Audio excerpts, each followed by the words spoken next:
नमस्कार दोस्तों, TNC bullet series में आपका हार्दिक स्वागत और अभिनंदन है। दोस्तों, जैसा कि आपको पता है कि रोज सुबह 7 बजे हम टीएनसी बुलेट सीरीज के माध्यम से एक इम्पोर्टेंट क्लास जो है वो आपके सामने लेके आते हैं। उस क्लास से रिलेटेड जो भी हमारे पास में डाउट होते हैं उन सबको हम क्लियर करते हैं। साथ के साथ जो है वो चर्चा करते हैं कि उस पर्टिकुलर टॉपिक से पहले कौन कौन से जो है वो एग्जाम में क्वेश्चन आ चुके हैं और आगे जो है वो कौन कौन से क्वेश्चन जो है वो आने की संभावना होती है। इन सब के बारे में भी जो है वो यहाँ पे चर्चा करते हैं। कुल मिला के हम कह सकते हैं कि जो टॉपिक हमने टीएनसी बुलेट सीरीज के अंदर जो है वो चूज किया है उसका हम कंप्लीट और डेप्थ नॉलेज जो है वो गेन करते हैं। तो इसी कड़ी में आज हमारे पास में 348 नंबर की क्लास आएगी, that is called CREST syndrome, जिसको हम यहाँ पे जो है वो पढ़ने वाले हैं। उसके बाद हम 1 बाय 1 करके चलेंगे। आपको तो पता ही है कि हमने जो है वो 1 जनवरी 2025 से टीएनसी बुलेट सीरीज की शुरुआत की थी और अब तक जो है वो इसको हम लेके आ रहे हैं और पर डे जो है वो नया नया टॉपिक जो है हम सीखते जा रहे हैं। और 350 नंबर की जो हमारे पास में क्लास आएगी, यानी कि 2 दिन बाद जो है हमारे पास में क्लास आएगी, वो हमारे पास में लाइव आएगी, जिसके अंदर मैं आपसे जो है वो रूबरू हूँगा। आप जो है वो अपनी जो भी चीज़ें हैं या जो भी शिकायतें हैं या जो भी सुझाव है वो सारी चीज़ें मुझे बता सकते हो, ताकि इस क्लास को हम और ज़्यादा इफेक्टिव कर सकें। या जो भी चीज़ें हैं, कौन सा टॉपिक पढ़ना है, क्या पढ़ना है, किस तरीके से करना है, क्या मॉडिफिकेशन करने, उनके बारे में जो हो बता सकते हो। तो हम 2 दिन बाद जो है वो लाइव में मिलेंगे 350 नंबर की क्लास में, इसलिए तैयार रहिएगा। हम वहाँ पे जो है वो मिलते हैं। शुरुआत जो है वो 1 से की थी हमने, 1 जनवरी 2025 से 1 नंबर क्लास से की थी और कब जो है वो हम 348 नंबर पे पहुंच चुके हैं, सिर्फ और सिर्फ लगातार मेहनत के तौर पे। तो ये सिर्फ और सिर्फ जो है वो मेरे अकेले की मेहनत नहीं है, आप लोगों का जो है वो सहयोग भी रहा, जिसकी वजह से मैं यहाँ तक जो है वो पहुंच पाया हूँ। तो चलो हम अपने टॉपिक पे आ जाते हैं, देन उसके बाद जो है वो आगे बढ़ते हैं। ये जो हमने टॉपिक सेलेक्ट किया है ये आजकल काफ़ी न्यू ट्रेंडिंग टॉपिक है। बहुत सारे बच्चों ने जो है वो डायरेक्ट टॉपिक का नाम तो नहीं बताया, लेकिन उन्होंने कहा कि सर जो आजकल नए नए टॉपिक आ रहे हैं ना उनके ऊपर जो है वो क्लास लीजिए। हालांकि मैंने उनको रिप्लाई भी दिया था कि नए टॉपिक कौन से, क्योंकि जहां तक मुझे याद आ रहा है करीब करीब टॉपिक जो है मैंने ले लिए हैं। फिर भी कोई नया टॉपिक आएगा तो मैं उसको लूंगा। तो उसी कड़ी में आज हमारे पास में आ गया, that is called CREST syndrome. सबसे पहले हम बात कर लेते हैं कि ये जो क्रैश सिंड्रोम है उससे हमारे पास में किस प्रकार के जो है वो क्वेश्चन निकल के आते हैं। तो सबसे ज्यादा जो क्वेश्चन मैं कहूं, सबसे इजी भी कह सकता हूं और काफी बार जो है वो पूछा हुआ भी है। सबसे पहली चीज तो इसकी फुल फॉर्म ही पूछी है, क्रेस्ट की जो है वो हमारे पास में कौन कौन से वर्ड से जो है वो मिलके बना होता है, इसी के बारे में जो है वो पूछा गया। तो ये जो क्रेस्ट है वो हमारे पास में जो है वो किस किस से बना, C4 calcinosis, R4 Raynaud's phenomena, E4 esophageal dysmotility, S4 sclerodermality and T4 telangiectasis। ठीक है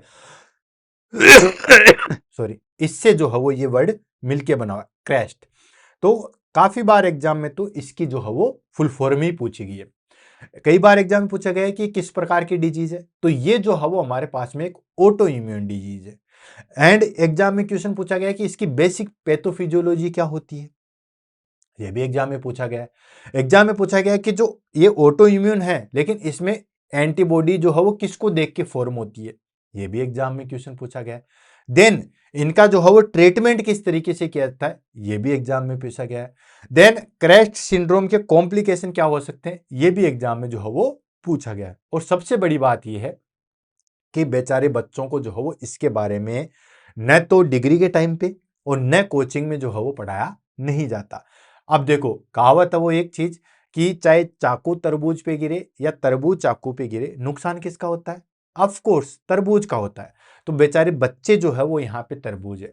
अब देखो, चाहे डिग्री के टाइम पे नहीं पढ़ाया गया हो, चाहे कोचिंग के टाइम पे नहीं पढ़ाया गया हो या कहीं पे भी नहीं पढ़ाया गया हो, नुकसान तो जो है वो बेचारे बच्चों को ही जो है वो झेलना पड़ता है। लेकिन आप हमारे साथ जुड़े हो तो आपको कोई नुकसान झेलना नहीं पड़ेगा। हम इस चीज को जो है बहुत अच्छे तरीके से और बहुत डिटेल वाइज जो है वो देखेंगे। तो मैं सिर्फ इतना ही कहना चाहूंगा कि इसमें जो है वो एग्जाम में सब जगह से करीब करीब इंट्रोडक्शन से, एटियोलॉजी से, पैथोफिजियोलॉजी से, क्लिनिकल फीचर से, डायग्नोसिस से, मैनेजमेंट से, नर्सिंग मैनेजमेंट से, हर जगह से जो है वो क्वेश्चन आए हुए हैं। कौन कौन से कैसे कैसे क्वेश्चन आए हुए हैं वो मैं आपको वैसे भी इंपॉर्टेंट बताता रहूँगा। हालांकि मैंने आपको शुरू में एक्सप्लेन भी कर दिया कि यहाँ पे ये चीज़ें सबसे ज़्यादा जो है वो पूछी गई है। तो 1 बाय 1 करके लेंगे और इस टॉपिक को जो है वो फिनिश करेंगे। तो ये जो हमारे पास में क्रेस्ट सिंड्रोम है, ये हमारे पास में बहुत सारी टर्म्स को जो है वो लेके बनाया था। ये जो है हमारे पास में एक ऑटो इम्यून जो है वो डिजीज होती है। तो शुरुआत करते हैं, बड़ा मजा आने वाला है, डोंट वरी, और बहुत अच्छे तरीके से इस टॉपिक को जो है हम कंप्लीट करेंगे। तो देखिए, crest syndrome is a milder limited form of variant of systemic sclerosis, scleroderma. अब देखो इसको हम ले लेते हैं। स्क्लेरोडर्मा क्या होता है? ठीक है, स्क्लेरोडर्मा होती है एक तरीके से, हम अगर शॉर्ट फॉर्म में बात करें तो वो होता है हमारे पास में that is called hardness of skin. Skin की जो है वो हमारे पास में हार्डनेस जो होती है, इसको हम कहते हैं दोस्तों स्क्लेरोडर्मा। ठीक है, अब ये हार्डनेस भी क्यों होती है कि जो हमारे पास में कनेक्टिव टिश्यू होता है, ठीक है, कनेक्टिव टिश्यू की जो है वो थिकनेस बढ़ जाती है। सॉरी, उस कनेक्टिव टिश्यू की जो है वो थिकनेस की वजह से हमारे पास में स्किन जो है वो काफी ज्यादा हार्ड हो जाती है, जिसको उसी का एक टाइप होता है हमारे पास में that is called CREST syndrome. तो CREST syndrome is a milder मतलब small limited form of variant of systemic sclerosis, यानी कि सिस्टेमिक स्क्लेरोसिस की या स्क्लेरोडर्मा की जो है वो एक हमारे पास में जो है वो लिमिटेड फॉर्म आती है, जिसको हम कहते हैं क्रेस्ट सिंड्रोम। और ये मोस्टली जो है वो हमारे पास में किस में देखने को मिलता है दोस्तों? फीमेल में देखने को मिलता है। और ये जो है वो हमारे पास में एक ऑटो इम्यून नेचर की जो है वो डिजीज होती है। तो ये दोनों चीज याद रखना, सबसे ज्यादा जो है वो एक फीमेल में देखने को मिलता है और ऑटो इम्यून नेचर की होती है, यानी कि ऑटो इम्यून जो है वो डिजीज होती है। जैसे हमारे पास में रूमेटिक हार्ट डिजीज है, ग्यूलिनबर्ग सिंड्रोम है, इस तरीके से ये भी जो है हमारे पास में ऑटो इम्यून नेचर होता है। ऑटो इम्यून का मतलब क्या होता है दोस्तों? ऑटो इम्यून और दो चीज होती है, एक होता है ऑटो इम्यून, एक होता है हमारे पास में हाइपर सेंसिटिविटी। ऑटो इम्यून का मतलब होता है, इसको इस तरीके से समझिए कि जैसे हमारी बॉडी में कुछ जो है वो हमारे पास में टिश्यू के पार्ट्स हैं, टिश्यू मान लो या ऑर्गन के कुछ पार्ट हैं, उन पार्ट को जो है वो हमारी बॉडी एज ए एंटीजन जो है वो देख ले कि यार ये तो हमारे दुश्मन है। एंटीजन अगर उसको जो है वो डिटेक्ट कर ले तो उन्हीं के अगेंस्ट एंटीबॉडी जो बनाना चालू कर देते हैं, उसको हम कहते हैं दोस्तों ऑटो इम्यून। समझ में आ गया? जैसे फॉर एग्जांपल मेरे कनेक्टिव टिश्यू है या मेरे एपिथेलियल टिश्यू है, उनको ही जो है मेरी बॉडी कह दे कि नहीं ये तो दुश्मन के जो है वो पार्ट है और उनके अगेंस्ट ही एंटीबॉडीज बनाना चालू कर दे, उसको कहते हैं ऑटो इम्यून। हाइपर सेंसिटिविटी क्या होती है? हाइपर सेंसिटिविटी होती है कि नॉर्मली जिन चीजों के अगेंस्ट जो है वो एंटीबॉडीज नहीं बननी चाहिए, उनके अगेंस्ट भी बन जाती है। जैसे फॉर एग्जाम्पल पोलन है, परफ्यूम है, ठीक है, डस्ट पार्टिकल है, ये बिल्कुल नॉर्मल चीज है और इनके अगेंस्ट जो है वो एंटीबॉडीज नहीं बननी चाहिए, लेकिन उसके बावजूद भी उनके अगेंस्ट एंटीबॉडीज बन देते हैं, उसको हम कहते हैं हाइपर सेंसिटिविटी। कहते हैं ना कि यार इससे बात कर मत करो, ये काफी ज्यादा हाइपर सेंसिटिव है। हाइपर सेंसिटिव का मतलब हो गया कि बहुत ज्यादा जो है वो सेंसिटिव बनता है। तो जिनके अगेंस्ट एंटीबॉडीज नहीं बननी चाहिए, मतलब नॉर्मली अगर नहीं बनेगी तो भी हमारे पास में काम चल जाएगा, उनके अगेंस्ट भी अगर एंटीबॉडीज बन जाती है, उसको तो हम कहते हैं दोस्तों that is called hyper sensitivity. और हमारी बॉडी के ऑर्गन है, उन्हीं के अगेंस्ट जो है वो हमारे पास में एंटीबॉडीज बन जाती है, उसको हम कहते हैं ऑटो इम्यून। तो ये जो हमारे पास में क्रेस्ट सिंड्रोम है, ये ऑटो इम्यून नेचर की डिजीज है और ये बेसिकली जो है फीमेल में देखने को मिलती है। बहुत कम चांसेस होते हैं जिसमें फीमेल में जो है वो देखने को कोई चीज़ ज़्यादा मिलती है। अदरवाइज जो भी आप डिजीज पढ़ोगे आपको ये देखने को मिलेगा कि ये जो है वो मेल्स में ज़्यादा होती है। Then the name CREST is acronyms and it's 4 major features, यानी कि ये जो हमारे पास में क्रेस्ट है वो 5 अलग अलग जो है वो डिजीज या अलग अलग जो है वो करेक्टर से मिलके बना हुआ है। कौन कौन सा? सी से बना हुआ हमारे पास में कैल्सिनोसिस, समझ में आया? आर से बना हुआ हमारे पास में रेयोन्स फिनोमिना। बहुत सारे की चीजों के बारे में आप जानते भी होंगे, नहीं जानते हैं तो भी कोई बात नहीं, आज इसको हम जो है वो कंप्लीट करेंगे। ई से आएगा हमारे पास में ईसोफेजियल डिस्मोलिटी, एस से आएगा हमारे पास में that is called sclerodactyly, and T से आएगा हमारे पास में टेलेंजेटाइसिस। ठीक है, तो ये सारी चीजें बने हमारे पास में क्रेस्ट। 1 बाय 1 के सब के बारे में पढ़ेंगे।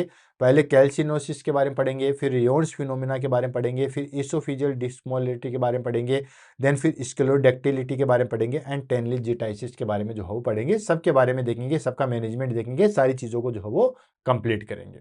क्लियर है? तो ये हमारे पास में जो है वो आ गए। क्या क्या चीजें थी? ये था हमारे पास में क्रेस्ट, तो ये आ गया C, that is R, that is E, that is S and T. ये हो गया हमारे पास में क्रेस्ट सिंड्रोम, राइट, जिसको हम देखने वाले हैं। तो ये हो गया हमारे पास में कैल्सिनोसिस। आप यहाँ पे देख सकते हो छोटे छोटे जो हमारे पास में पार्ट्स बन जाते हैं, कैसे बनते हैं वो भी हम देखेंगे। रियोन्स फिनोमिना देखेंगे, इसोफेजियल मोटिलिटी देखेंगे, स्क्लेरोडेक्टिलिटी भी देखेंगे, टेंजिलाइटिस भी देखेंगे। सारी चीज़ों को 1 बाय 1 करके जो है वो देखेंगे। फटाफट जो हो इसकी डेफिनेशन से शुरू करते हैं। ये तो था हमारे पास में इंट्रोडक्शन, जो कि काफ़ी हद तक नॉलेज जो है वो हमें इंट्रोडक्शन में ही जो है वो मिल गई होगी। शुरुआत में जिस तरीके से बैट्समैन क्या करता है, बॉलर पे दबाव बनाने के लिए पहली गेंद पे ही जो है वो चौका या छक्का मारता है। इससे क्या होता है कि जो हमारे पास में बॉलर जो है वो दबाव में आ जाता है, राइट। ठीक उसी तरीके से हम क्या करते हैं कि पहले इंट्रोडक्शन ही उसको बहुत अच्छे तरीके से कर लेते हैं, ताकि आगे की चीजें जो है वो हमारे पास में बहुत ज्यादा आसान हो जाए।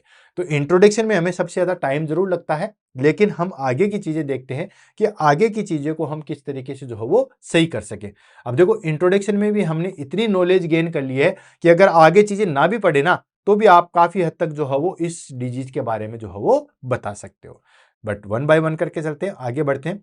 Crest syndrome, that is called limited cutaneous systemic sclerosis, is an autoimmune connective tissue disorder characterized by fibrosis, vascular abnormalities, presence of anti-centromere antibodies.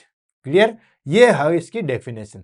And skin involvement is limited to face and digital limb unlike diffuse scleroderma. देखो, ये पूरी की पूरी जो है वो definition आ गई। जो चीज आपने अब तक समझी है उसको बस एक डेफिनेशन के रूप में लिखा है।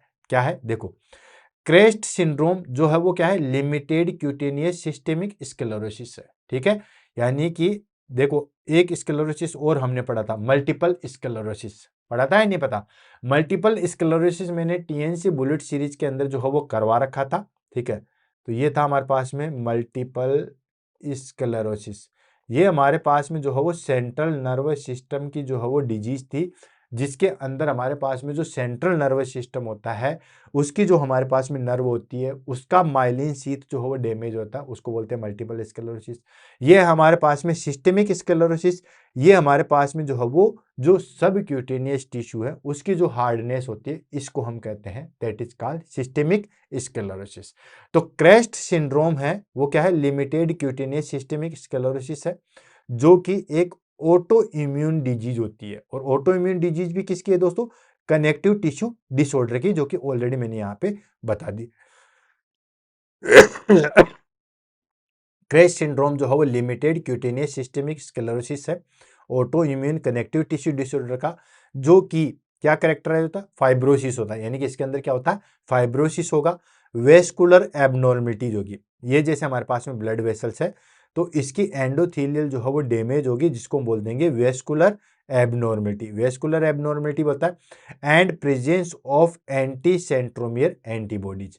और क्या प्रेजेंट होता है? एंटी सेंट्रोमियर एंटीबॉडी जो है वो प्रेजेंट होती है। तो समझ में आ गया, एंटी सेंट्रोमियर एंटीबॉडी जो है प्रेजेंट होती है। And skin involvement is limited to, और जो स्किन का इन्वॉल्वमेंट होता है वो बिल्कुल लिमिटेड होता है। कहां पे? फेस पे, डिजिटल लिम्स पे, ठीक है। डिजिटल लिम्स जैसे दोनों हाथ पे रहे, तो डिजिटल मतलब दूर वाला, डिजिटल लिम्स पे। And unlike diffuse of scleroderma, जैसे हमारे पास में जो है वो स्क्लेरोडर्मा होता है, उस तरीके से जो है हमारे पास में ये चीज होती है। तो ये हो गया हमारे पास में क्रैश सिंड्रोम की डेफिनेशन। अब बात कर लेते हैं हमारे पास में कोजेज क्या है, ठीक है। ये जो हमारे पास में क्रेस्ट सिंड्रोम होता है उसके कोजेज क्या है, या हम बात करते हैं कि इसके जो है वो हमारे पास में रिस्क फैक्टर क्या है। तो सबसे पहली चीज, एग्जैक्ट कोजेज इज अननोन, ठीक है। एग्जैक्ट भाई इसकी वजह से ही जो है हमारे पास में स्क्लेरोडर्मा होता है, ऐसा कोई एग्जैक्ट कोजेज तो हमारे पास में कहीं देखने को नहीं मिलेगा। जैसे माइक्रोबैक्टीरियम ट्यूबरकुलाई की वजह से ट्यूबरकुलोसिस होता है, माइक्रोबैक्टीरियम लेप्रे की वजह से लेप्रोसी होता है, प्लाज्मोडियम की वजह से जो है हमारे पास में फेल्स जो मलेरिया होता है। तो ऐसे कोई एग्जैक्ट जो है वो हमारे पास में रीजन तो है नहीं है कि इसी की वजह से जो है वो हमारे पास में क्रैश सिंड्रोम होता है। लेकिन कुछ कुछ ऐसे फैक्टर्स हैं जिसकी वजह से हम कह सकते हैं कि इसकी वजह से क्रैश सिंड्रोम होता है। तो सबसे पहले ऑटो इम्यून डिसऑर्डर। कोई भी ऑटो इम्यून डिजीज अगर किसी पर्सन के अंदर है, तो उसमें हम कह सकते हैं कि इसके अंदर जो है हमारे पास में क्रैश सिंड्रोम हो सकता है। नेक्स्ट आता है एंडोथेलियल इंजरी फाइब्रोसिस। ये जैसे हमारे पास में ब्लड वेसल्स है, ठीक है, ये ब्लड वेसल्स है, ये एंडोथेलियल डैमेज होगा, ठीक है, यानी कि ये जो ब्लड वेसल्स है ये अंदर से डैमेज होगी, ठीक है।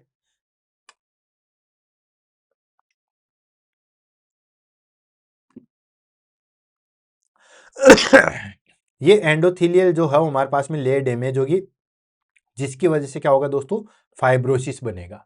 क्लियर है। तो अगर किसी भी कारणवश जो से जो है वो एंडोथेलियल डैमेज होती है या एंडोथेलियल इंजरी होती है तो हमारे पास में क्रैश सिंड्रोम होता है। Next genetic predisposing, that is called HLA। HLA क्या है, ह्यूमन ल्यूकोसाइट एंटीजन, ये आता है हमारे पास में ह्यूमन ल्यूकोसाइट एंटीजन, ठीक है। अगर ह्यूमन ल्यूकोसाइट एंटीजन जो है वो हमारे पास में प्रेजेंट होता है तो हम कह सकते हैं कि हाँ इसके अंदर जो है हमारे पास में क्रैश सिंड्रोम हो सकता है। एनवायरमेंटल ट्रिगर्स, जैसे कोई पर्सन ऐसी जगह काम करता है जहां पे काफी ज्यादा सिलिका का काम है, सोलवेंट का काफी ज्यादा जो है वो यूज होता है, अगर ऐसी जगह काम करता है तो भी हमारे पास में क्रैश सिंड्रोम हो सकता है। बाकी फीमेल के अंदर आपको पता ही है कि क्रैश सिंड्रोम मेल के कंपैरिजन में ज्यादा है, 4:1 का रेशियो चलता है, ठीक है। यानी कि मेल के कंपैरिजन में फीमेल के अंदर क्रैश सिंड्रोम होने की संभावना 4 गुना बढ़ जाती है, ठीक है। ये ध्यान रखना, एग्जाम में ये क्वेश्चन जो है वो आया हुआ है कि मेल के कंपैरिजन में फीमेल के अंदर जो है वो कितनी संभावना बढ़ जाती है, 4 गुना। एज की बात करें तो एज हमारे पास में 30 to 60 ईयर एज ग्रुप वाले जो है वो सबसे ज्यादा सेंसिटिव होते हैं। 30 साल से कम उम्र की है उनमें भी जो है वो क्रैश सिंड्रोम कम प्रेजेंट होता है, और 60 साल से उम्र ज्यादा है उनमें भी क्रैश सिंड्रोम जो है वो कम ही प्रेजेंट होता है, ठीक है। तो ये हो गया हमारे पास में that is called crash syndrome होने के जो है वो कारक। एग्जैक्ट कॉजेज तो अननोन है कि भाई एग्जैक्ट भाई इसी की वजह से क्रैश सिंड्रोम होता है, वो तो अननोन है। लेकिन अगर कोई पर्सन ऑटो इम्यून डिजीज से सफर कर रहा है या एंडोथेलियल इंजरी से जो है वो सफर कर रहा है या फिर जेनेटिक प्रीडिस्पोजिंग जैसे HLA है उससे सफर कर रहा है, एनवायरमेंटल ट्रिगर जैसे सलेका सॉल्वेंट ऐसी जगह पे जो है वो काम कर रहा है, देन फीमेल रेशियो की बात करें या एज ग्रुप की बात करें तो इनमें हमारे पास में ये जो है वो ज्यादा देखने को मिलता है। अब बात कर लेते हैं हमारे पास में पैथोफिजियोलॉजी। पैथोफिजियोलॉजी इसकी बहुत ईजी है, सिर्फ आपको 2-3 टर्म्स जो है वो याद रखनी है। क्या क्या टर्म्स, एक तो क्या होता है कि एंडोथेलियल डैमेज होगा, ब्लड वेसल्स का एंडोथेलियल डैमेज होगा। अब एंडोथेलियल डैमेज होगा तो आपको पता है कि सबसे पहले क्या होता है, वेजो कंस्ट्रक्शन हो जाता है और वहां पे डिक्रीज ब्लड फ्लो हो जाएगा। अब मान के चलिए कोई भी ब्लड वेसल्स है उसका अंदर वाली लेयर जो है वो डैमेज होगी, ठीक है, अंदर वाली लेयर जो है वो हमारे पास में डैमेज होगी एंड उसकी वजह से ब्लड सप्लाई भी जो है डिक्रीज होगी। तो दो चीज कैल्सिनोसिस एंड रियोन्स फिनोमिना, ये तो आपका यहीं पे क्लियर हो जाएगा। अब उसको ठीक करने के लिए हमारे पास में फाइब्रोब्लास्ट जो है वो एक्टिवेशन हो जाएगा। फाइब्रोब्लास्ट एक्टिवेशन होगा तो फाइब्रोब्लास्ट जो है हमारे पास में कनेक्टिव टिश्यू में आके जो है वो जम जाएगा, जिसकी वजह से स्किन जो है वो हार्ड हो जाएगी, ठीक है। और हार्ड स्किन आ जाएगी, इसी को हम बोलते हैं स्क्लेरोडेक्टिली, ठीक, ये हो गया। देन उसके बाद आता हमारे पास में कि इम्यून सिस्टम जो है वो एक्टिवेटेड होगा और उसके अंदर एंटी सेंट्रोमियर एंटीबॉडी जो है वो बनना चालू हो जाएगी। तो यही इसकी जो है वो पैथोफिजियोलॉजी है। तो सबसे पहले क्या हुआ दोस्तों, एंडोथेलियल सेल डैमेज। ये हमारे पास में ब्लड वेसल्स है और इसके जो अंदर वाली लेयर है वो धीरे धीरे डैमेज हो जाएगी। अंदर वाली जो है वो लेयर डैमेज होगी, जिसकी वजह से क्या होगा, फिर एंडोथेलियल सेल जो है वो डैमेज होगी। एंडोथेलियल सेल जो है वो डैमेज होने के बाद में क्या होता है दोस्तों, वेजो कंस्ट्रक्शन देखने को मिलेगा। क्या चीज, ब्लड वेसल जो है वो कंस्ट्रक्ट हो जाएगी, ब्लड वेसल जो है वो सॉरी, ब्लड वेसल जो है वो हमारे पास में डिक्रीज नैरो हो जाएगी। अब ब्लड वेसल जो है वो नैरो हो जाएगी तो डिक्रीज ब्लड फ्लो का, वो तो आपको पता है। एक तो इतने मोटे पाइप से जो है वो पानी आ रहा है, एक इतने मोटे पाइप से ही जो है वो पानी आ रहा है, समझ में आ गया। तो पहली चीज क्या हुआ कि एंडोथेलियल सेल जो है वो डैमेज हुई, एंडोथेलियल सेल डैमेज हुई जिसकी वजह से वेजो कंस्ट्रक्शन हुआ, वेजो कंस्ट्रक्शन हुआ उसकी वजह से ब्लड सप्लाई जो डिक्रीज हुई और उस ब्लड सप्लाई को डिक्रीज करने को हम क्या कहते हैं, रियोन्स फिनोमिना। तो एक चीज तो हमारे पास में रियोन्स फिनोमिना हो गया। देन उसके साथ साथ क्या होता, over activation of fibroblast. Fibroblast का जो है वो ओवर एक्टिवेशन हो जाएगा। क्या हो जाएगा, फाइब्रोब्लास्ट का ओवर एक्टिवेशन हो जाएगा, जिसकी वजह से क्या होगा, excessive collagen deposition. Of course जो कोलेजन फाइबर्स हैं वो अब धीरे धीरे जो है वो ज्यादा डिपॉजिट हो जाएंगे। अब डिपॉजिट हो जाएंगे उसकी वजह से क्या होगा, स्किन थिकनिंग होगा, जिसको हम बोलते हैं स्क्लेरोडेक्टिली। ठीक है। एंड इंटरनल ऑर्गन में अगर वहां पे हमारे पास में फाइबर्स या कोलेजन फाइबर जो है वो जमा होंगे, इसको हम बोलेंगे फाइब्रोसिस। क्लियर है। अगर स्किन के नीचे कनेक्टिव टिश्यू में हमारे पास में जो है वो कोलेजन फाइबर जमा होते हैं, उसको कहते हैं स्किन थिकनिंग या फिर स्क्लेरोडेक्टिली। और वही हमारे पास में कोलेजन फाइबर्स अगर ऑर्गन में जाके डैमेज जमा होते हैं, इसको हम कहते हैं फाइब्रोसिस। ठीक है। तो देखो एंडोथेलियल डैमेज हो चुका है, देन उसके साथ रियोन्स फिनोमिना हो चुका है, रियोन्स फिनोमिना के साथ साथ जो है हमारे पास में स्क्लेरोडेक्टिलिटी हो चुका है एंड फाइब्रोसिस हो चुका है। एंड नेक्स्ट आ गया इम्यून डिसफंक्शन। इम्यून डिसफंक्शन की बात करें तो auto antibodies, specially anti centromere antibody जो है वो फॉर्मेशन हो जाएगा and lead to vascular damage and fibrosis. And वो सीधा सीधा हमारे पास में वेस्कुलर डैमेज एंड फाइब्रोसिस जो है वो कोज करेगा। तो ये हमारे पास में इसकी सीधी सीधी जो है वो पैथोफिजियोलॉजी यही होती है। सीधे शब्दों में बात करें तो आपको इतना ही याद रखना है कि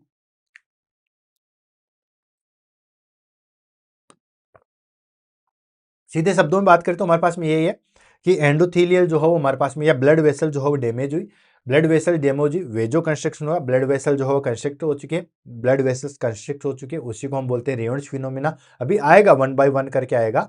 ठीक है।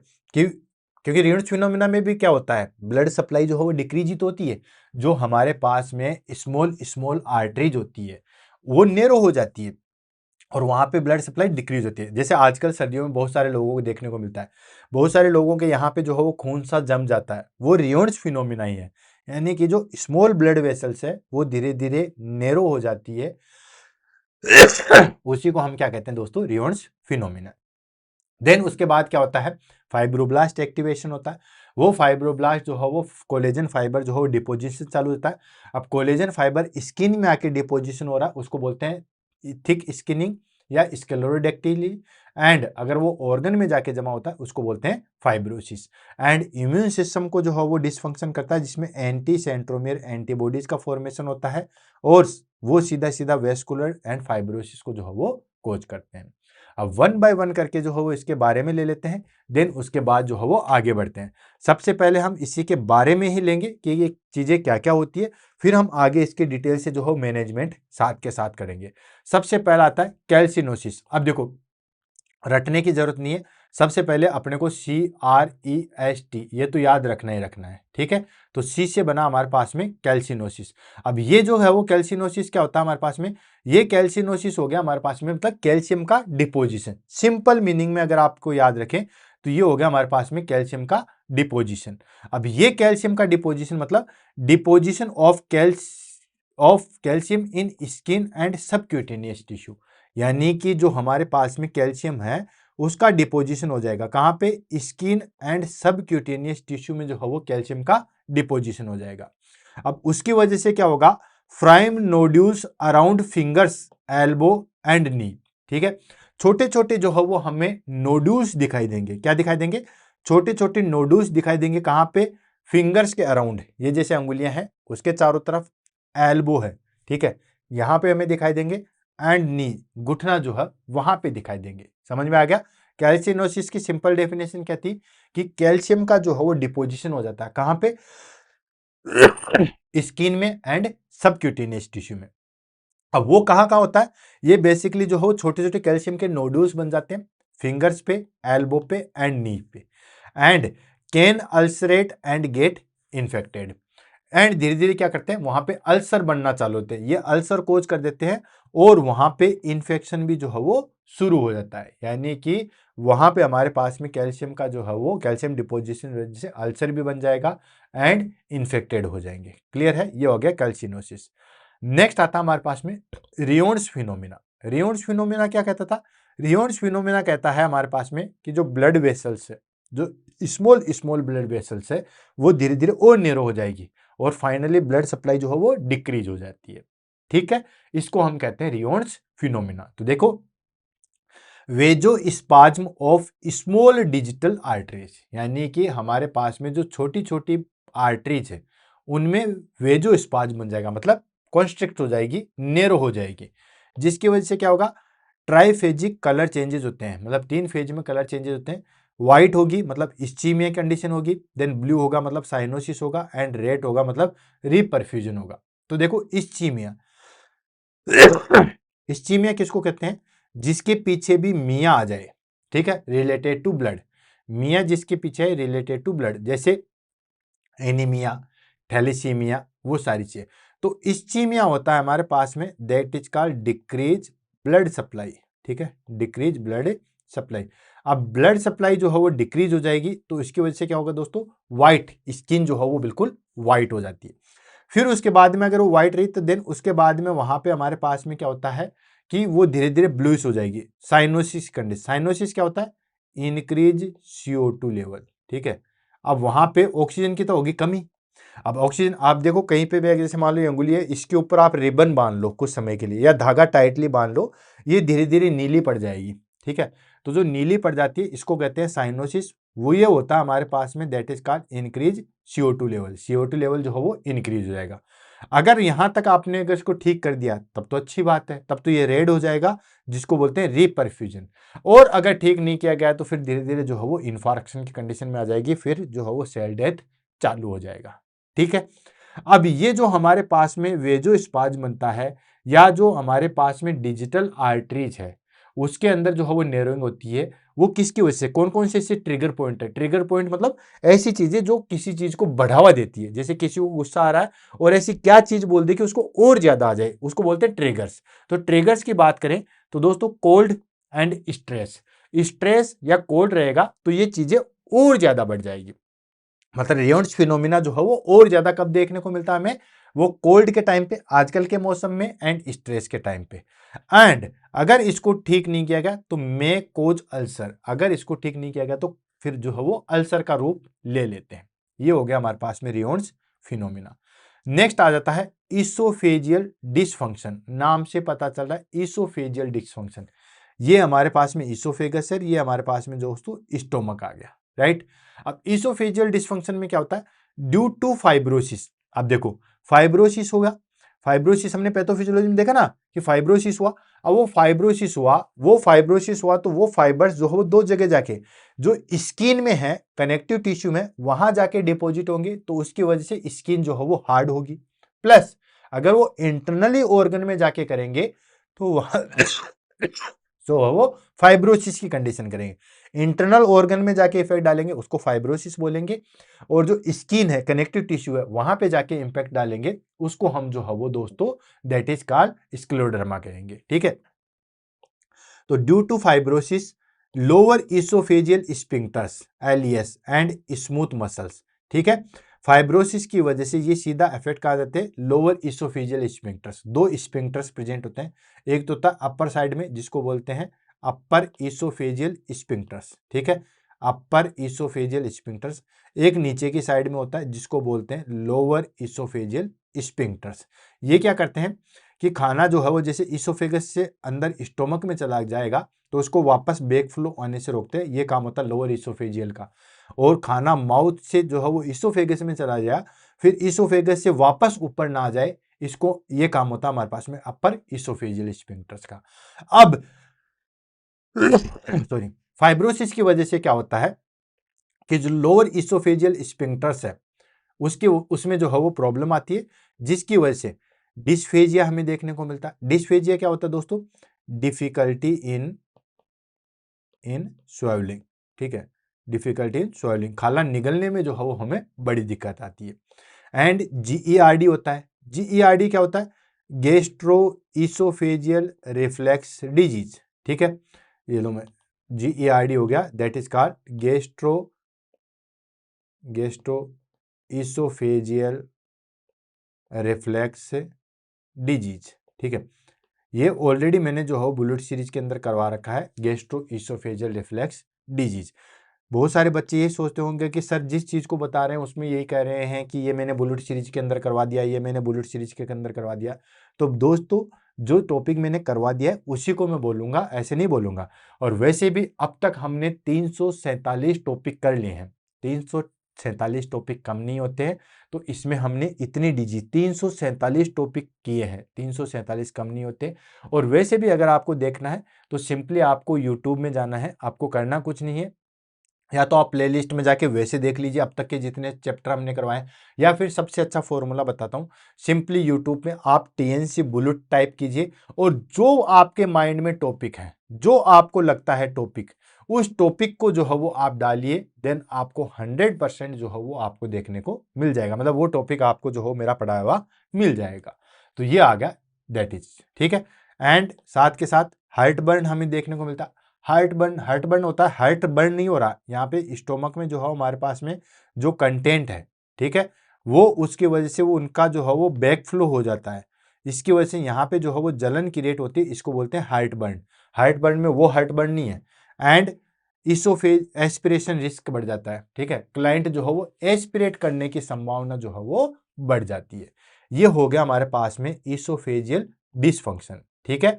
तो कैल्सिनोसिस हो गया, रियोन्स फिनोमिना हो गया, कैल्सिनोसिस हो गया, रियोन्स फिनोमिना का, इसोफेजियल डिसफंक्शन हो गया। अब आ जाएगा हमारे पास में जो है वो स्क्लेरोडेटेटरी एंड जो हो टेंजेनाइट।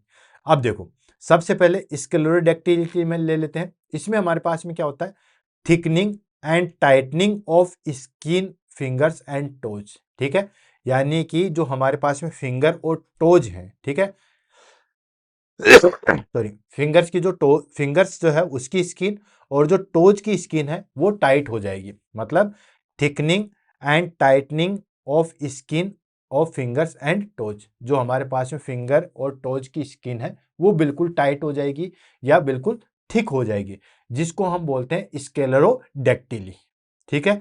अब इसमें हमारे पास में क्या होता है, क्लो लाइक फिंगर्स हो जाएगी, जैसे पंजे नहीं होते, ठीक है, ऐसे फिंगर्स हो जाएगी, राइट। इस तरीके से जो है हमारे पास में फिंगर्स होता है। आपने जानवरों के जिस तरीके से पंजे देखे तो उस तरीके से जो है वो हमारे पास में फिंगर्स हो जाएगी। और डिक्रीज मोबिलिटी, यानी कि जैसे मोमेंट करने के लिए हम बोलेंगे, जैसे आप और हम आराम से मोमेंट कर लेते हैं, किसी कोई दिक्कत है, किसी को कोई दिक्कत नहीं, आराम से मोमेंट हो रहा है, बिल्कुल हो रहा है, कोई प्रॉब्लम नहीं है। लेकिन जैसे हमारे पास में स्क्लेरोडेक्टिलिटी आएगा तो उसमें हमारे पास में मोमेंट जो है वो सही तरीके से नहीं हो पाएगा। नेक्स्ट होता है हमारे पास में पेन, ठीक है, दर्द जो है वो स्टार्ट हो जाएगा, जैसे अगर मोमेंट करेंगे तो वहां पे हमारे पास में जो है वो पेन हो जाएगा।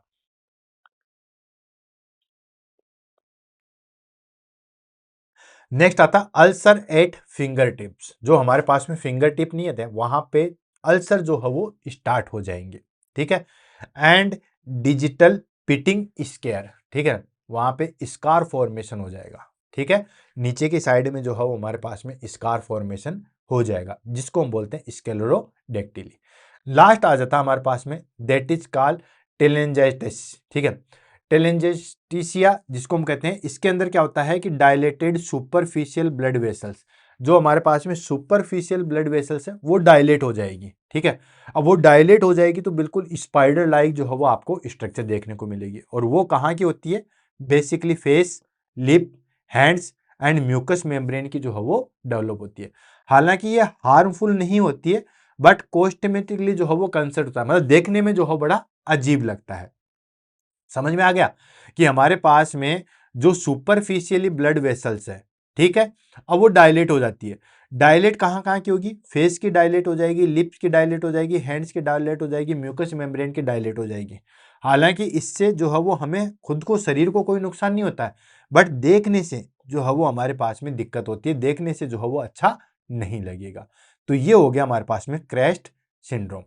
अब बात कर लेते हैं सिस्टेमिक फीचर्स की, यानी कि ये जो हमारे पास में क्रेस्ट सिंड्रोम है, ये हमारे पास में जो है वो किस तरीके से, कौन कौन से ऑर्गन पे जो है वो इम्पैक्ट डालता है। यहाँ पे सबसे ज्यादा जो है वो क्वेश्चन आए हुए हैं, तो through limited crest can involve the internal organ, ये तो हमारे पास में क्रेस्ट कहाँ कहाँ पे इम्पैक्ट डाल रहा था, ये हमारे पास में कैल्सिनोसिस यहाँ पे डालता, रियोन्स फिनोमिना, देन उसके बाद इसोफेजियल डिसफंक्शन, देन उसके बाद में हमारे पास में स्क्लेरोडेक्टिलिटी एंड जो है हमारे पास में टेंजेराइटिस, ठीक है। वहां पे तो डाल ही रहा था, लेकिन साथ साथ ये और कौन कौन से ऑर्गन है जहां पे ये इंपैक्ट डालेगा। तो वहां पे सबसे पहली चीज आती है पल्मोनरी आर्टरी हाइपरटेंशन।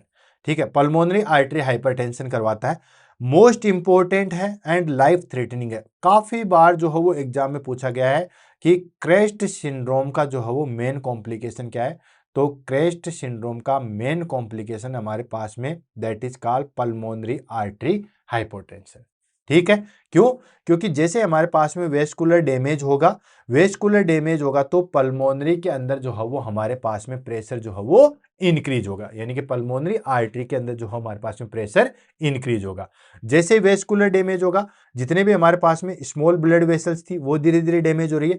अब वो ब्लड वेसल्स डैमेज हो रही है, उसकी वजह से क्या होता है, पल्मोनरी आर्टरी के अंदर जो है प्रेशर भी इंक्रीज होगा। नेक्स्ट आता है हमारे पास में जीआई सिस्टम। जीआई सिस्टम की बात करें that is called gastro intestinal system की अगर हम बात करें तो उसके अंदर क्या क्या कॉम्प्लिकेशन कर सकता है। तो इसके अंदर जो है वो हमारे पास में GERD, gastro esophageal reflux disease, dysphagia and malabsorption जो है वो कर सकता है। ऑलरेडी हमने इसोफेजियल अट्रेसिया में बता चुके हैं। नेक्स्ट, कार्डियोवेस्कुलर सिस्टम में जो है वो हमारे पास में क्या क्या कॉम्प्लिकेशन कर सकता है। तो ये अरेदमिया कोज कर सकता है, पेरिकार्डियल इफ्यूजन कोज कर सकता है। ये बहुत कम देखने को मिलता है बट ये कर सकता है। ठीक है, अरेदमिया क्या होता है दोस्तों, बहुत सारे लोग अरेदमिया डिस अरेदमिया को समझते हैं इंक्रीज हार्ट रेट। जी नहीं, एग्जैक्ट डेफिनेशन होती है अरेदमिया की इररेगुलर हार्ट रेट। ठीक है, इरेगुलर हार्ट रेट होते हैं उसको हम कहते हैं अरेदमिया। ठीक है, वो इंक्रीज भी हो सकती है, वो डिक्रीज भी हो सकती है। हालांकि इंक्रीज होने के चांसेस ज्यादा होते हैं, लेकिन सिर्फ इंक्रीज होना ही अरेदमिया नहीं कहलाता। ठीक है, पेरिकार्डियल इफ्यूजन आपको पता ही है कि जो हमारे पास में पेरिकार्डियल लेयर आती है। ठीक है, पेरिकार्डियल जो लेयर आती है इसके अंदर जो हमारे पास में फ्लूइड भर जाता है, इसको हम कहते हैं पेरिकार्डियल इफ्यूजन। देन उसके बाद ये रीनल पे किस तरीके से इफेक्ट डालता है, ये जो हो हमारे पास में less severe than the diffuse scleroderma, renal crisis rare. ठीक है, हालांकि ये बहुत कम देखने को मिलता है कि इसके अंदर जो हमारे पास में क्रेस्ट के अंदर जो है वो रीनल क्राइसिस भी देखने को मिलता है, लेकिन ये बहुत कम, बहुत रेयर संभावना होती है। नेक्स्ट हम बात कर लेते हैं कि किसी भी पर्सन को जो है वो क्रेस्ट सिंड्रोम है तो उसका डायग्नोसिस आप किस तरीके से करोगे। तो सबसे पहले हम ब्लड टेस्ट करवाते हैं, फिर हम जो है वो इमेजिन या टेस्ट करवाएंगे कौन कौन से। तो सबसे पहले ब्लड टेस्ट में हम करवाते हैं that is called anti centromere antibodies, highly specific है, या हम कह सकते हैं gold standard test of CREST. ठीक है, that is called gold standard gold standard test होता है क्रेस्ट सिंड्रोम के लिए। हमारे पास में ये गोल्ड स्टैंडर्ड टेस्ट होता है। क्यों? क्योंकि एंटी सेंट्रोमियर एंटीबॉडीज हमें सिर्फ क्रेस्ट के अंदर ही देखने को मिलती है। अब जिस चीज के लिए हम देख रहे हैं वही सारी चीजें हमें देखने को मिल जाएगी, तो इससे बढ़िया चीज क्या हो सकती है। ठीक है, तो सबसे पहली चीज ब्लड टेस्ट के अंदर हम क्या करते हैं, एंटी सेंट्रोमियर एंटीबॉडी जो हो हम देखते हैं और सबसे ज्यादा स्पेसिफिक होती है। नेक्स्ट हम बात करते हैं एनए पॉजिटिव। ठीक है, एंटी न्यूक्लियर एंटीबॉडी जो है वो हम टेस्ट करते हैं। तो ये हो गया हमारे पास में एंटी न्यूक्लियर एंटीबॉडी। ठीक है, एंटी न्यूक्लियर एंटीबॉडी जो है वो हम देखते हैं, तो वो हमें पॉजिटिव देखने को मिलेगा। Next, ESR, erythro sedimentation rate, and CRP, C reactive protein, ये दोनों के दोनों जो है वो हमें इंक्रीज मिलेंगे। क्या क्या मिलेंगे, ये आ गया हमारे पास में इरिथ्रोसाइट्स,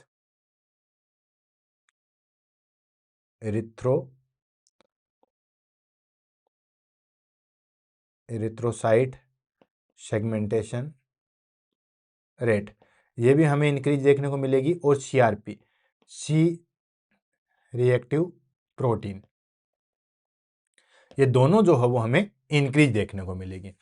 देन उसके साथ साथ क्या क्या हम जो है वो टेस्ट करवाते हैं, मतलब कौन कौन से इमरजेंसी टेस्ट करवाते हैं जिससे हमें जो है वो पता लग सके।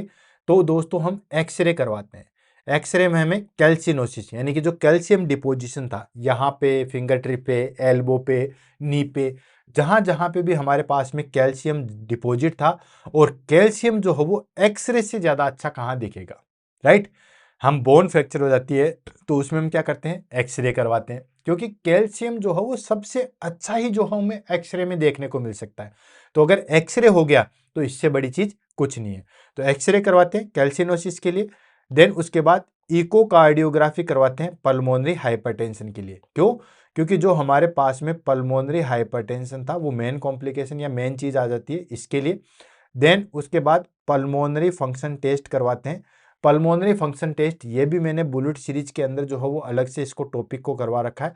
अगर पल्मोनरी फंक्शन टेस्ट करेंगे तो हमें डिक्रीज डेक्लो जो है वो देखने को मिलेगा। ठीक है, अब ये डिक्रीज डेल्को के जो है वो हमारे पास में क्या होता है, तो ये डेल्को होता है हमारे पास में diffusing capacity of lungs carbon monoxide. ठीक है, तो ये आता है DLCO, that is called diffusing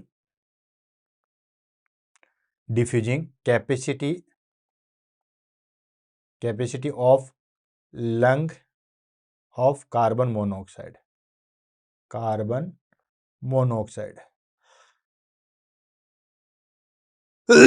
ये हमें देखने को मिलता है।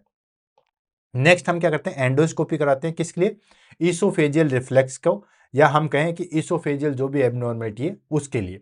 तो ये सारे जो है वो टेस्ट करवाते हैं। क्या क्या चीजें होगी, एक्सरे करवाते हैं कैल्सिनोसिस के लिए, इकोकार्डियोग्राफी कराएंगे हम पल्मोनरी हाइपरटेंशन के लिए, पल्मोनरी फंक्शन टेस्ट जो है वो हम करवाएंगे लंग्स में या diffuse capacity of lungs carbon monoxide के लिए, एंड एंडोस्कोपी करवाएंगे हम ईसोफेजियल रिफ्लेक्सेस के लिए, जिससे हमें जो है वो पता लग जाए। अब बात आती है हमारे पास में मैनेजमेंट की। ठीक है, ये सारी चीजें होगी। अब इसका मैनेजमेंट हम किस तरीके से कर लेते हैं, इस टॉपिक को हम जो है वो क्लियर करेंगे एंड देन इस टॉपिक को जो है हमारे पास में कंप्लीट करेंगे। तो सबसे पहले जितने भी हमारे पास में अलग अलग थे, कैल्सिनोसिस था, रियोन्स था, इसोफिजियल था, इन सब का मैनेजमेंट हम करते जाएंगे और आगे जो है वो बढ़ते जाएंगे। सबसे पहले आ गया हमारे पास में रियोन्स फिनोमिना। रियोन्स के अंदर हम क्या करते हैं, आपको बताइए कि इसके अंदर जो हमारे पास में जो ब्लड वेसल्स है वो नेरो हो जाती है, जिसकी वजह से जो है ब्लड सप्लाई आगे नहीं पहुंच पाती है और आगे के टिश्यू जो है वो डैमेज हो जाते हैं। तो इसके लिए हम क्या करते हैं दोस्तों, सबसे पहले कैल्शियम चैनल ब्लॉकर जो है वो दिया जाता है, जैसे निफिडिपाइन। कैल्शियम चैनल ब्लॉकर देने से क्या होगा, ये चीज आपको बता दूं, मैकेनिज्म की अगर बात करूं तो दोस्तों कैल्शियम चैनल ब्लॉकर ये जैसे हमारे पास में दोस्तों ब्लड वेसल्स है, क्या है दोस्तों, ब्लड वेसल्स है। अब ब्लड वेसल्स में जो है वो यहाँ पे कैल्शियम क्या करवाता है दोस्तों, इसको कॉन्ट्रेक्शन करवाता है। क्या करवाता है दोस्तों, कॉन्ट्रेक्शन करवाता है। ठीक है, ये हमारे पास में कॉन्ट्रेक्शन करवाएगा। अब कॉन्ट्रेक्शन करवाएगा तो ये ब्लड वेसल जो है वो क्या हो जाएगी दोस्तों, नेरो हो जाएगी, इस तरीके से पतली हो जाएगी। ठीक है, अब अगर हम कैल्शियम चैनल ब्लॉकर दे दें तो ये कैल्शियम को ब्लॉक कर देगी। कैल्शियम को ब्लॉक कर देगी तो कैल्शियम जो है वो हमारे पास में जो बीच वाली लेयर है, that is called smooth muscles की जो बनी हुई थी। भाई आपको पता ही है कि जो भी ब्लड वेसल्स है वो हमारे पास में 3 लेयर की बनती है, outer, middle and inner. Outer वाली फाइबर टिश्यू की बनी होती है, मिडल वाली स्मूथ मसल्स की बनी होती है, अंदर वाली जो है वो एंडोथेलियल की बनी होती है। बाहर वाली को ट्यूनिका एडवेंटिया, बीच वाली को ट्यूनिका मीडिया, अंदर वाली को ट्यूनिका इंथिमा। ठीक, अब इसके अंदर क्या होता है कि जो ब्लड वेसल्स है उसका कॉन्ट्रेक्शन एंड रिलैक्सेशन कौन करता है, स्मूथ मसल्स मतलब बीच वाली लेयर करती है। अब इसका कॉन्ट्रेक्शन एंड रिलैक्सेशन कौन करवाता है, इसका कॉन्ट्रेक्शन एंड रिलैक्सेशन जो है वो हमारे पास में कैल्शियम करवाता है। राइट, भाई जितने भी हमारे पास में मसल्स है, चाहे वो हमारे पास में स्केलेटल मसल्स हो, कार्डियक मसल्स हो, या फिर जो है वो हमारे पास में स्मूथ मसल्स है, कॉन्ट्रेक्शन रिलैक्सेशन जो है वो दो ही जो है वो एलिमेंट करवाते हैं। कौन कौन से, पोटेशियम और कैल्शियम। स्मूथ मसल्स की बात करें तो इसमें दोनों इक्वली काम करते हैं, पोटेशियम और कैल्शियम दोनों इक्वली काम करते हैं। स्केलेटल मसल्स की बात करें तो वहां पे हमारे पास में जो हो पोटेशियम ज्यादा काम करवाता है। देन अगर हम हार्ट की बात, सॉरी कैल्शियम ज्यादा करवाता है, हार्ट की बात करें तो वहां पे पोटेशियम ज्यादा काम करता है। तो ये कैल्शियम हमारे पास में क्या आता है, स्मूथ मसल्स पे सीधा अटैक करेगा और इसको कॉन्ट्रेक्शन करेगा। अगर हम कैल्शियम चैनल ब्लॉकर दे दें, मतलब कैल्शियम को ब्लॉक करने वाली कोई मेडिसिन दे दे, अब कैल्शियम यहाँ पे अटैक नहीं करेगा। अटैक नहीं करेगा तो ये जो हमारे पास में स्मूथ मसल्स है इसका कॉन्ट्रेक्शन नहीं होगा, कॉन्ट्रेक्शन नहीं होगा तो ये नेरो नहीं होगा, नेरो नहीं होगा तो आगे की चीजें जो है वो नहीं बढ़ेगी। ठीक है, तो कैल्शियम चैनल ब्लॉक कर दिया था जैसे नेफिडिफाइन। सेकंड आता अवॉइड कोल्ड। आपको पता है सर्दियों के अंदर जो है हमारे पास में ब्लड वेसल जो है वो नेरो हो जाती है, जैसे आजकल के टाइम पे। तभी तो लोग ऐसे करते रहते हैं, ऐसे। ठीक है, और ये सर्दी मुझे लग गई इसलिए मुझे बार बार जो है पानी पीना पड़ रहा है, तो वो सारी चीजें। तो उसके लिए हमें जो है वो कोल्ड को अवॉइड करना है। And warm gloves, warm gloves जो है वो पहनने हैं। एंड स्टॉप स्मोकिंग, स्मोकिंग को जो है वो स्टॉप करना है। तो ये हमारे पास में मैनेजमेंट हो गया किसका, रेयोन्स डिजीज का। राइट, नेक्स्ट आता है हमारे पास में दैट इज कॉल्ड कैल्सिनोसिस का। कैल्सिनोसिस का कैसे करेंगे, तो कैल्सिनोसिस के लिए हम जो है वो डिल्टाजियम देते हैं and surgical removal of painful, जो नोड्स बन गए, जो नोड्यूल्स बन गए थे, उनको हम जो है वो सर्जरी के द्वारा रिमूव करेंगे, यानी कि सर्जिकल रिमूवल करेंगे किसका, जो भी हमारे पास में नोड्स बन गए, दैट इज कॉल्ड कैल्सिनोसिस के जो नोड्स बन गए उसका जो है वो रिमूव करेंगे। क्लियर है। नेक्स्ट आ जाता है हमारे पास में, that is called oesophageal issues. ठीक है, इसोफेजियल इश्यूज मतलब जो हमारे पास में इसोफेजियल अट्रेसिया था उसके जो जो इश्यू थे उसको हम किस तरीके से मैनेज करेंगे। तो जो भी हमारे पास में इसोफेजियल से रिलेटेड जो था या इसोफेगस से रिलेटेड जो इश्यू था उसमें हम पीपीआई देते हैं। पीपीआई क्या होता है, प्रोटीन पंप इनहिबिटर। ठीक है, इसके लिए हम जो है वो प्रोटीन पंप इनहिबिटर जो है वो दिया जाता है। ठीक है, प्रोटीन पिम इनहिबिटर जैसे कि ओमेपैराजोल है, पेंटापैराजोल जो है वो ड्रग्स देते हैं।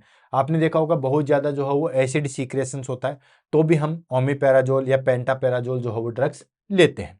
ठीक है, तो पीपीआई के लिए हम जो है ओमेपैराजोल पेंटापैराजोल जो है वो ड्रग्स लेते हैं।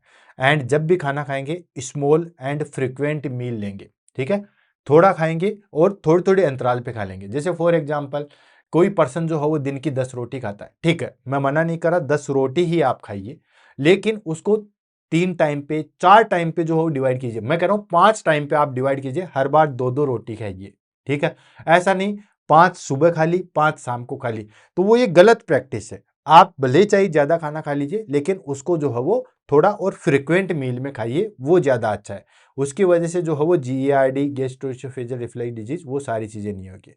नेक्स्ट आता है want lie down after the eating, खाना खाने के जस्ट बाद जो है वो लेटना ही नहीं है। क्यों? क्योंकि गैस्ट्रो इसोफेजियल रिफ्लक्स डिजीज से जो भी हमारे पास में स्टोमक का कंटेंट था वो इसोफेगस में आएगा। इसोफेगस में आएगा तो वहां पे हार्ट बर्न वाली कंडीशन आ जाएगी एंड उसके साथ साथ जो है वो हमारे पास में इसोफेगस भी जो है वो डैमेज हो जाएगी। इसलिए खाना खाने के तुरंत बाद जो है वो लेटना नहीं है। नेक्स्ट आता है elevated head end of the bed, जो हमारे पास में हेड वाला सीरा है, ठीक है, हेड वाला जो पोर्शन है उसको जो है वो एलिवेटेड करके रखेंगे ताकि कंटेंट जो हो बैक फ्लो ना हो जाए और क्लाइंट एस्पिरेट ना कर सके। ठीक है, तो ये सारी चीजें आती है हमारे पास में इसोफेजियल इश्यूज। ठीक है, तो कैल्सिनोसिस हो गया है, रियोन्स हो गया है, इसोफेजियल इश्यूज हो चुका है। बहुत इजी इजी तरीके से जो हो हम आगे बढ़ रहे हैं। नेक्स्ट आता है हमारे पास में दैट इज कॉल्ड, वो आ गया हमारे पास में स्क्लेरोडेक्टिली। स्क्लेरोडेक्टिलिटी में हम क्या करते हैं दोस्तों, आपको पता ही वहां पे हमारे पास में स्किन जो है वो बिल्कुल पंजे लाइक स्ट्रक्चर बन जाती है। जो हमारे पास में जो पंजे हैं या हम कहें कि जो हमारे पास में फिंगर एंड टोज है वहां की स्किन बहुत ज्यादा जो है वो टाइट हो जाती है। तो उसके लिए हम क्या करते हैं, मॉइस्चराइजर का जो है वो यूज लेंगे। मॉइस्चराइजर जो है वो यूज लेंगे। Then physical therapy, physical therapy मतलब इस तरीके से हम मूवमेंट करवाएंगे क्योंकि स्क्लेरोडेक्टिलिटी में हमारे पास में मूवमेंट जो है वो डिक्रीज हो जाता है एंड किसी भी प्रकार का कोई ट्रोमा ना हो जाए उसको हम अवॉइड करेंगे एंड इम्यूनोसप्रेसेंट देंगे अगर कंडीशन बहुत ज्यादा सीवियर है। तो इम्यूनोसप्रेसेंट में हम जो है वो मीथोट्रेक्स देते हैं, सबसे पहले ड्रग ऑफ चॉइस आती है। सॉरी, तो स्क्लेरोडेक्टिलिटी में हमने क्या किया, मॉइस्चराइजर दिया, फिजिकल थेरेपी दिया, अवॉइड ट्रोमा दिया एंड इम्यूनो सप्रेसेंट दिया। क्लियर है। नेक्स्ट आता हमारे पास में पल्मोनरी हाइपरटेंशन, जो कि काफी ज्यादा इंपॉर्टेंट है और सबसे ज्यादा लाइफ थ्रेटनिंग है। तो उसमें हम क्या करते हैं, पल्मोनरी हाइपरटेंशन को जो है वो ट्रीट करने के लिए हम क्या देते हैं, दैट इज का सिनेडोफिल देते हैं, देन बेस्टोनेट देते हैं, प्रोस्टासाइक्लिन एनालॉगस देते हैं एंड रेगुलर इको मॉनिटरिंग करवाते हैं। क्यों? क्योंकि हमारे पास में ये जो क्रेस्ट सिंड्रोम है उसमें सबसे मेन चीज जो है वो हमारे पास में यही आ जाती है। ठीक है, कि यहाँ पे हमारे पास में जो है वो अगर इसको ठीक नहीं किया गया तो बाकी चीजों से तो क्या पता आदमी मरे ना मरे, लेकिन इससे जो है वो जरूर मर जाएगा। ठीक है, तो ये सारी चीजें जो है वो हम मतलब एन के एन प्रकार हमें क्या करना है दोस्तों, कि उसको जो है वो हमें ठीक करना है, यानी कि पल्मोनरी हाइपरटेंशन को जो है वो हमें ठीक करना है। क्लियर है। नेक्स्ट आ जाता है हमारे पास में that is called nursing management. Nursing management लेते हैं और इस टॉपिक को जो है वो फटाफट फिनिश करते हैं। तो नर्सिंग मैनेजमेंट में फटाफट सबसे पहले आ गया हमारे पास में that is called assessment. Assessment में हम क्या करते हैं दोस्तों, सबसे पहले चेक स्किन चेंजेज, क्योंकि हमने शुरू में कहा था कि ये जो है हमारे पास में स्क्लेरोडर्मा का एक पार्ट ही होता है। जिस तरीके से स्क्लेरोडर्मा होता है उसी तरीके से हमारे पास में जो है वो क्रेस्ट सिंड्रोम के अंदर जो है वो देखने को मिलेंगे। तो सबसे पहले तो हम असेस यही करते हैं कि स्किन जो है वो हमारे पास में हार्ड तो नहीं हो रही है, ठीक है। अगर स्किन हार्ड हो रही है तो हमें फिर अर्ली आइडेंटिफिकेशन मिल जाता है कि हाँ इसको ये चीज जो है वो दिक्कत है। Second, assess for dysphagia and reflex, क्योंकि क्रेस्ट सिंड्रोम के अंदर एक पार्ट हमारे पास में इसोफेजियल डिफॉर्मिटी भी था। अब इसोफेजियल डिफॉर्मिटी था तो उसमें हमें डिस्फेजिया देखने को मिलता है एंड रिफ्लेक्सेस जो है वो हम असेस करेंगे कि जीआरडी या डिस्फेजिया तो नहीं है, वो सारी चीजें असेस करेंगे। नेक्स्ट आ जाता है हमारे पास में that is called monitor digital ulcer, ठीक है। डिजिटल अल्सर को जो है वो हम मॉनिटर करेंगे, राइट। जो भी हमारे पास में अल्सर हो रहे हैं, ठीक है। डिजिटल अल्सर मतलब जो जैसे जैसे आगे बढ़ेंगे, ये प्रोक्सिमल एरिया हो गया, ये डिजिटल हो गया। कोई भी चीज को हम देखेंगे जितना दूर सेंटर से जितना दूर वाली चीज होगी वो होती है डिजिटल। तो डिजिटल अल्सर को जो है मॉनिटर करेंगे, वो अल्सर आपको फिंगर टोप पे जो है देखने को मिलेंगे। एंड चेक रेस्पिरेटरी स्टेटस सबसे ज्यादा इंपॉर्टेंट है। क्यों? क्योंकि पल्मोनरी आर्टरी हाइपरटेंशन का जो है वो रिस्क होता है, पीएएच, पल्मोनरी आर्टरी हाइपरटेंशन, ये सबसे ज्यादा है। और पल्मोनरी आर्टरी हाइपरटेंशन को हम सबसे पहले जो है वो किससे देखेंगे दोस्तों? रेस्पिरेटरी स्टेटस से ही हम देखेंगे, ठीक है। तो पल्मोनरी आर्टरी हाइपरटेंशन ये हम कहेंगे रेस्पिरेटरी स्टेटस से। नेक्स्ट आता है हमारे पास में मॉनिटर बीपी, ठीक है। बीपी को जो हम मॉनिटर करेंगे even through the renal crisis is there, BP को जो है वो कंटिन्यूस मॉनिटर करेंगे। तो ये हमारे पास में हो गए दोस्तों असेसमेंट। अब आ जाता है इंटरवेंशन। इंटरवेंशन हम क्या करेंगे भाई? जो जो हमारे पास में कॉम्प्लिकेशन आती उसको हम जो है वो ठीक करेंगे। तो सबसे पहले teach warm protection for hands, hands को जो हम गर्म रखेंगे ताकि रियोन्स या हम कहें कि जो स्मॉल आर्टरीज थी वो नेरो ना हो और वहां पे ब्लड सप्लाई जो है वो डिक्रीज ना हो, इसलिए वहां पे हम उस चीज को जो है वो वार्म रखेंगे। नेक्स्ट आता है हमारे पास में that is called elevated head during the sleep. सोते समय जो है वो हेड को ऊपर की साइड में रखेंगे। क्यों रखेंगे दोस्तों? ताकि बैक फ्लो ना हो और क्लाइंट जो है वो एस्पिरेट ना कर सके इसोफेजियल अट्रेसिया के अनुसार। देन उसके बाद स्मॉल फ्रीक्वेंट मील्स, छोटी छोटी और फ्रीक्वेंट मील जो है वो देंगे ताकि जीईआरडी ना हो और एस्पिरेशन की संभावना ना हो। Avoid spicy and acidic food, acidic food और स्पाइसी फूड जो है वो नहीं देंगे। क्यों? क्योंकि अगर स्पाइसी फूड दोगे तो ऑलरेडी जो है हमारे पास में वहां पे एसिड बढ़ा हुआ है। स्किन केयर देंगे, स्किन केयर के अंदर हम मॉइस्चराइजर है या अवॉइड इंजरी वो सारी चीजें करेंगे, राइट। तो ये सारी चीजें जो है वो करते हैं। नेक्स्ट आता है हमारे पास में monitor for sign of pulmonary hypertension. Pulmonary hypertension जो है उसके साइन को जो है वो हम देखेंगे, ठीक है। जो भी हमारे पास में पल्मोनरी हाइपरटेंशन है उसके साइन को देखेंगे। जैसे अर्ली साइन क्या होता है? डिस्निया एंड फटिग जो है वो हमें देखने को मिलेंगे। ये तो सबसे सबसे सबसे ज्यादा इंपॉर्टेंट है, तो इसको तो हम सबसे ज्यादा जो है वो देखेंगे कि क्लाइंट कहीं पल्मोनरी हाइपरटेंशन में तो जो है वो नहीं जा रहा है। क्लियर है? नेक्स्ट आ जाता है हमारे पास में पेशेंट टीचिंग। पेशेंट टीचिंग मतलब पेशेंट को हम जो है वो क्या क्या टीच करेंगे, क्या क्या चीजें जो है वो बताएंगे। तो सबसे पहली चीज आती है हमारे पास में स्मोकिंग सजेशन, यानी कि अगर कोई क्लाइंट जो है वो स्मोकिंग करता है तो उसको हम सबसे पहले तो कहेंगे कि आप स्मोकिंग को तो जो है वो अवॉइड कीजिए क्योंकि ये डेंजरस है। देन सेकेंड चीज आती है हमारे पास में स्ट्रेस मैनेजमेंट। स्ट्रेस को जो है वो किस तरीके से मैनेज करना है, क्योंकि स्ट्रेस और जो कोल्ड है ये दोनों ही रियोन्स डिजीज को जो है वो बढ़ावा देते हैं, राइट। ये दोनों के दोनों ही जो है हमारे पास में ब्लड वेसल्स को जो है वो कंस्ट्रक्ट करते हैं, तो वो सारी चीजें करेंगे। नेक्स्ट आता है हमारे पास में रेगुलर फॉलोअप, कंटिन्यूस जो है वो फॉलोअप करेंगे, ठीक। एंड अवॉइड कोल्ड एक्सपोजर, जो कि मैंने ऑलरेडी बता दिया, क्योंकि कोल्ड एक्सपोजर होगा तो ये स्मॉल आर्टरी जो है हमारे पास में नैरो होगी, स्मॉल आर्टरी नैरो होगी तो उसके बाद ब्लड सप्लाई जो है वो डिक्रीज होगी। एंड एडहेरेंस टू मेडिकेशन, ठीक है। मेडिकेशन से रिलेटेड जो भी हमारे पास में चीजें हैं, किस तरीके से क्या क्या चीजें लेनी है, कब कब लेनी है, वो सारी चीजें जो है वो कंटिन्यू करेंगे। क्लियर? अब बात कर लेते हैं हमारे पास में कॉम्प्लिकेशन की, कि अगर क्रेस्ट सिंड्रोम को हमने ठीक नहीं किया गया या क्रेस्ट सिंड्रोम को जो है वो ट्रीट नहीं किया गया तो क्या क्या कॉम्प्लिकेशन आती है। तो सबसे पहली कॉम्प्लिकेशन तो हम बार बार जिक्र कर चुके हैं, that is called pulmonary artery hypertension.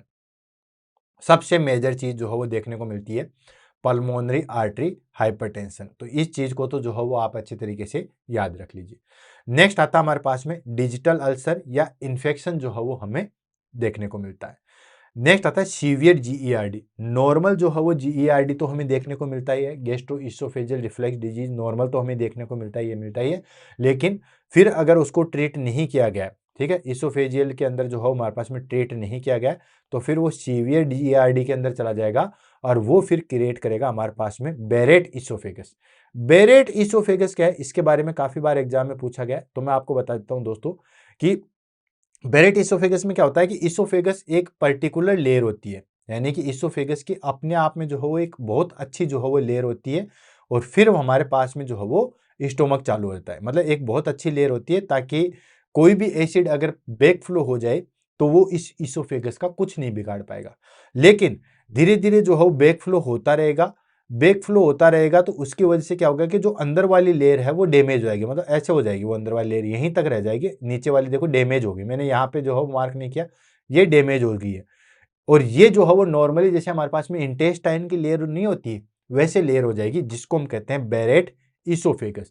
यानी कि एक स्पेसिफिक लेयर ना होके नॉर्मल लेयर हो जाएगी, जिसको बोलते हैं बेरेट इसोफेगस। यहां पे देखिए आपको सारी चीज समझ में आ जाएगी। ये हमारे पास में इसोफेगस है, ठीक है। अब ये इसोफेगस में हमारे पास में क्या है, देखो ये इसोफेगस का नॉर्मल है, बिल्कुल ठीक है, और ये बिल्कुल स्मूथली आपको इसोफेगस जो है वो दिख रही है। लो मैं इसको ऐसे रख देता हूं ताकि अच्छे तरीके से देखिए, दिख रहा है। ये हमारे पास में बिल्कुल अच्छे तरीके से स्मूथली इसोफेगस है, और ये पूरी इनर लाइनिंग यहां तक आई हुई है। लेकिन बेरेट इसोफेगस में क्या होता है कि देखो ये लाइनिंग यहीं तक खत्म हो गई है, राइट, और नीचे वाला जो पोर्शन है जैसे हमारे पास में इंटेस्टाइन का पोर्शन था वैसे हो जाएगा, जिसको बोलते हैं दैट इज कॉल्ड बेरेट इसोफेगस। तो अगर आपने जीईआरडी, नॉर्मल जीईआरडी जो इसोफेजल कॉम्प्लिकेशन में हमें देखने को मिलता है, वो फिर सीवियर में बदलेगा, और सीवियर में बदलेगा तो फिर बेरेट इसोफेगस देखने को हमें मिलेगा। नेक्स्ट आ जाता है हमारे पास में कैल्सिनोसिस इन्फेक्शन। देखो कैल्सिनोसिस में भी मैंने वहां पे आपको बताया था कि कैल्सिनोसिस को अगर ठीक नहीं किया गया तो वहां पे इन्फेक्शन एंड अल्सर हो जाते हैं। क्लियर। नेक्स्ट आ जाता है हमारे पास में माल एब्जॉर्वेशन, वो हमें देखने को मिलेगा, एंड अरिथमिया। बहुत रेयर देखने को मिलता है बट मिलता है। इरेगुलर हार्ट बीट जो कि मैंने आपको बताई। फटाफट जो है वो एग्जाम की दृष्टि से कौन कौन से क्वेश्चन आते हैं इसको हम देख लेते हैं, और इस टॉपिक को जो है वो फिनिश करेंगे। तो शॉर्ट एग्जाम के जो है वो नोट्स देख लेते हैं, देन आगे बढ़ते हैं। क्रेस्ट क्या है, एक लिमिटेड सिस्टेमिक स्क्लेरोसिस है, ठीक है। इसके अंदर कौन सी एंटीबॉडीज हमें देखने मिलती है, एंटी सेंट्रोमियर एंटीबॉडीज देखने को मिलती है, ठीक है। काफी बार एग्जाम में पूछा गया, वैसे ही इंपॉर्टेंट तो है ही है, इसलिए मैं बता रहा हूं, ये चीज ध्यान रखना।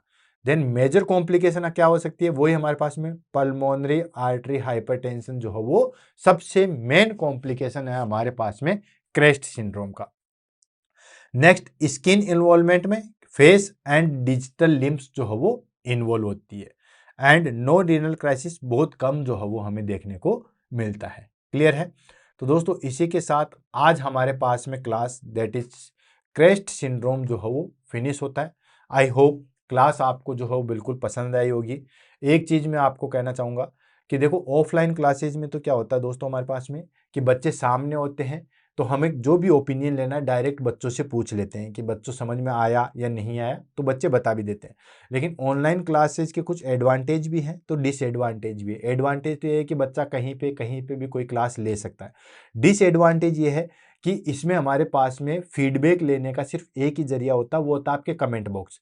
तो कमेंट जो है वो जरूर कीजिएगा, क्लास कैसी लगी उसके बारे में बताइएगा, और कल सुबह 7 बजे लाइव रहिएगा दोस्तों। क्यों, सॉरी परसों हम जो है वो लाइव आएंगे और पूरी जो है वो इस क्लास को देखेंगे। 350 नंबर की जो हमारे पास में क्लास आएगी वो हम लाइव लेके आएंगे, ठीक है। आज हमारे पास में 348 नंबर की क्लास आई है, और 350 में हम जो है वो लाइव आएंगे, पूरी चीज के बारे में जो है वो डिस्कस करेंगे।